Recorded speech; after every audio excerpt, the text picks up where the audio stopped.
Le message de l'islam.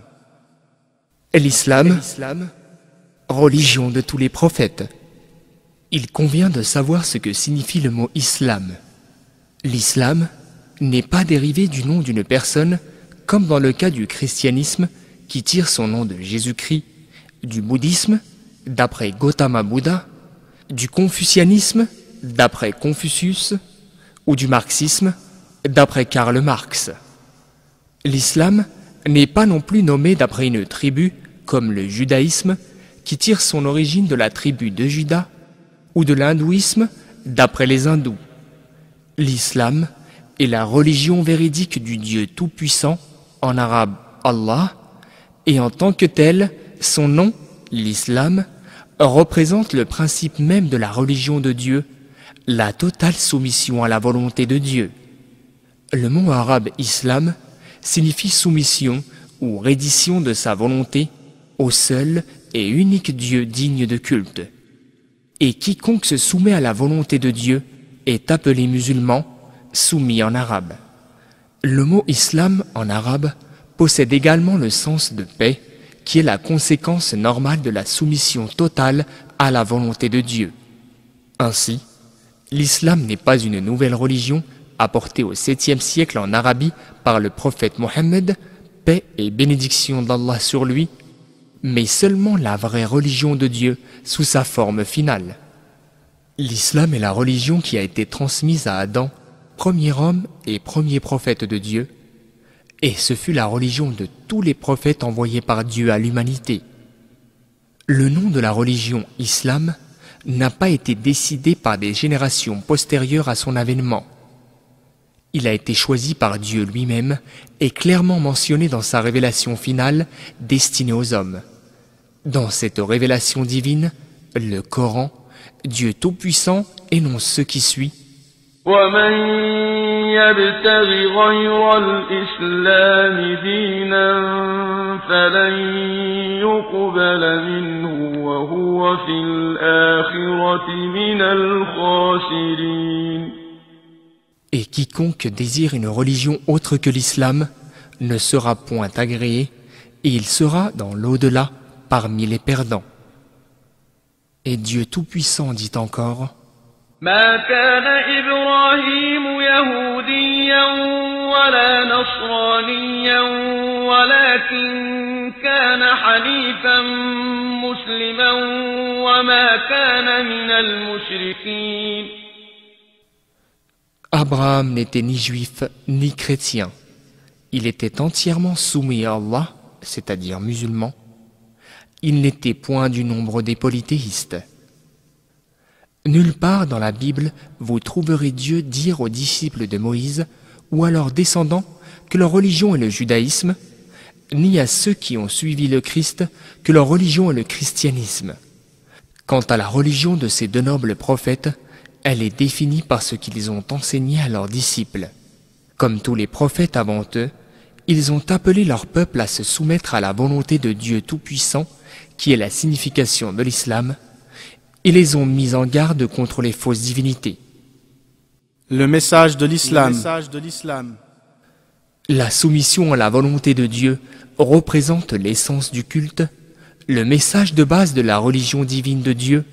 L'islam est l'adoration exclusive de Dieu et le rejet de tout culte voué à autre que lui, que ce soit une personne, un lieu ou autre. Toute chose en dehors de Dieu et sa création. Donc, on peut affirmer que l'islam, en substance, appelle l'homme à rejeter tout culte de la création et l'invite à adorer son Créateur exclusivement. Dieu est le seul digne d'adoration et c'est par sa volonté seulement que les prières sont exaucées. Les prières vouées par adoration à Jésus, à Bouddha, à Krishna ou même à Mohammed ne sont pas exaucées par ceux-ci, car attribuer le bien et repousser le mal font partie des attributions de Dieu seul. D'autre part, Jésus n'a jamais incité ses disciples à l'adorer, mais plutôt à adorer Dieu l'unique sans associé, comme le Coran l'énonce. وَإِذْ قَالَ اللَّهُ يَا عِيسَى ابْنَ مَرْيَمَ أَأَنْتَ أنت قلت للناس اتخذوني وأمي إلهين من دون الله قال سبحانك ما يكون لي أن أقول ما ليس لي بحق إن كنت قلته فقد علمته تعلم ما في نفسي ولا أعلم ما في نفسك إنك أنت علام الغيوب. Rappelle-leur le moment où Allah dira « Ô Jésus, fils de Marie, est-ce toi qui as dit aux gens « Prenez-moi ainsi que ma mère comme divinité en dehors d'Allah ?» Il dira « Gloire et pureté à toi. Il ne m'appartient pas de déclarer ce que je n'ai pas le droit de dire. Si je l'avais dit, tu l'aurais su, certes. Tu sais ce qu'il y a en moi, et je ne sais pas ce qu'il y a en toi. Tu es, en vérité, le grand connaisseur de tout ce qui est inconnu. » Il est à noter que le message de base de l'islam est que Dieu est distinct et différent de sa création. Dieu tout-puissant n'est pas sa création ou une partie d'elle. Sa création n'est pas non plus lui ou une partie de lui.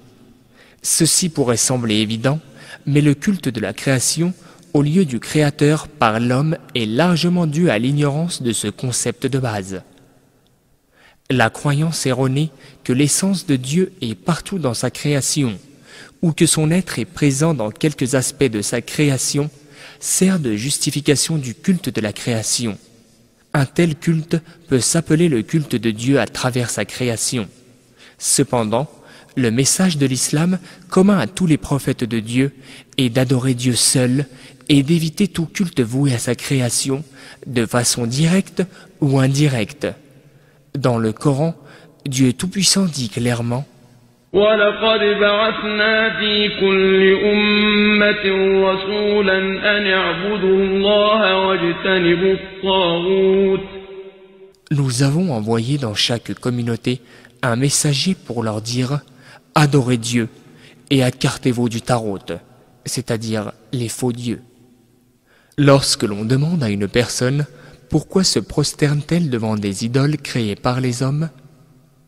La réponse inchangée est qu'elle n'adore pas réellement l'image en pierre, mais Dieu qui est présent dans cette idole. En effet, ils affirment que l'idole en pierre est seulement un point focal pour l'essence de Dieu et n'est pas Dieu en soi. Celui qui accepte le concept de la présence de Dieu dans sa création, de quelque façon que ce soit, se voit contraint d'accepter cet argument d'idolâtrie. Néanmoins, celui qui comprend le message de base de l'islam et ses implications ne cédera jamais à l'argument d'idolâtrie, quelle que soit la façon avec laquelle il est présenté ou rationalisé. Ceux qui se sont eux-mêmes proclamés être une divinité durant les siècles précédents ont souvent basé leur proclamation sur la croyance erronée que Dieu est présent en l'homme. Ils ont simplement dû affirmer que bien que Dieu, selon leur fausse croyance, soit en chacun de nous, il est plus présent en eux que dans le reste des gens. Par conséquent, ils ont proclamé que nous devrions soumettre notre volonté à eux et les adorer, car ils sont Dieu incarné en leur personne ou Dieu concentré en leur personne. De même, ceux qui ont attesté la divinité de certaines personnes après que celles-ci soient décédées ont trouvé un terrain fertile pour semer cette fausse croyance chez les gens qui acceptaient l'idée de la présence de Dieu en l'homme. Cependant, celui qui a saisi le message de base de l'islam et ses implications ne pourra jamais accepter l'idée d'adorer un autre être humain, quelles que soient les circonstances. La religion de Dieu est essentiellement un appel clair au culte du Créateur et le rejet de l'adoration de la création sous n'importe quelle forme.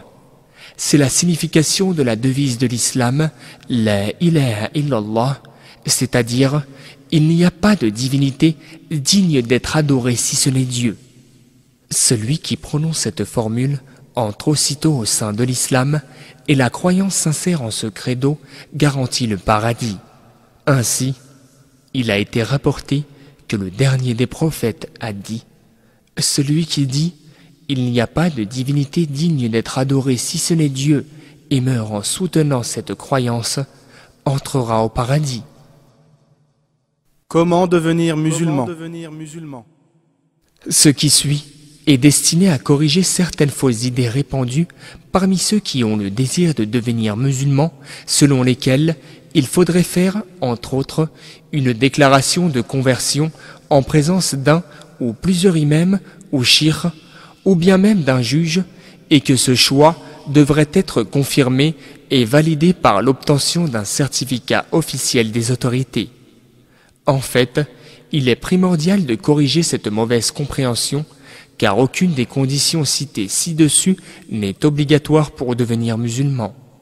Dieu le Très-Haut, le savant, connaît parfaitement le secret des cœurs. Une personne qui désire sincèrement devenir musulmane doit avoir la conviction que l'islam est effectivement la vraie religion révélée par Dieu le Très-Haut au prophète Mohammed, paix et bénédiction sur lui, pour l'humanité tout entière. Cette personne doit prononcer en comprenant le sens de l'attestation de foi qui consiste à dire « Ashhadu an la ilaha illallah wa ashhadu anna Muhammadan Rasulullah » dont le sens en français est « Je témoigne qu'il n'y a de divinité digne d'adoration sauf Dieu et que Mohammed est son messager. » Le prophète Mohammed, paix et bénédiction d'Allah sur lui, a dit « Les fondements de l'islam sont au nombre de 5. L'attestation qu'il n'y a pas de divinité digne d'adoration sauf Dieu et que Mohammed est son messager, l'accomplissement de la prière, l'acquittement de la zakat, l'impôt sur les richesses au profit des pauvres et des nécessiteux, le jeûne du mois de Ramadan et le pèlerinage à la Mecque. La prononciation par la langue seule de la déclaration de foi ne peut suffire pour vraiment être musulman. Elle réclame l'adhésion du cœur avec la sincérité, la connaissance de ce qu'elle implique, la certitude et en éprouvant de l'amour pour ce qu'elle proclame. De plus, elle doit être confirmée par l'application des actes enseignés dans le Coran et la sunna du prophète Mohammed. La signification de la déclaration de foi, la shahada. Ashhadu an la ilaha illallah. Son sens est d'avoir la certitude qu'il est obligatoire de rejeter toute forme d'adoration attribuée à autre que Dieu et d'avoir la certitude que Dieu est le seul qui doit être adoré, car c'est lui le Très-Haut, le seul et unique, le Créateur, le Seigneur, le Maître de l'univers et du jour du jugement. C'est lui qui donne la vie et c'est lui qui donne la mort. L'être humain doit donc l'adorer exclusivement. Ashhadu anna Muhammadan Rasulullah. C'est le témoignage avec connaissance et certitude que le prophète Mohammed est le messager de Dieu et qu'il est obligatoire et nécessaire de le suivre conformément à ce que Dieu le Très-Haut nous a ordonné en nous référant au Coran et à la Sunna, tradition du prophète. Après la shahada, le nouveau musulman doit se laver complètement le corps pour se purifier des souillures de son époque d'impiété. Après cela, il devra s'appliquer à apprendre et pratiquer ce que Dieu le Très-Haut a prescrit dans le Coran et dans la Sunna du prophète Mohammed, que la paix et la bénédiction soient sur lui. Dieu le Très-Haut dit لا إكراه في الدين قد تبين الرشد من الغي فمن يكفر بالطاغوت ويؤمن بالله فقد استمسك بالعروة الوثقى لا انفصام لها والله سميع عليم. Nulle contrainte en religion, car le bon chemin s'est distingué de l'égarement. Donc, quiconque mécroit aux rebelles, tandis qu'il croit en Dieu, a saisi l'anse la plus solide qui ne peut se briser. Et Dieu entend tout et est omniscient. Nous demandons au Très-Haut de nous guider, d'ouvrir nos cœurs et nos esprits pour accepter la vérité telle qu'elle est. Que la paix et la bénédiction de Dieu soient sur le prophète Mohammed, sur sa famille et sur ses compagnons. Ballighu anni walau aya. Transmettez de ma part, ne serait-ce qu'un verset.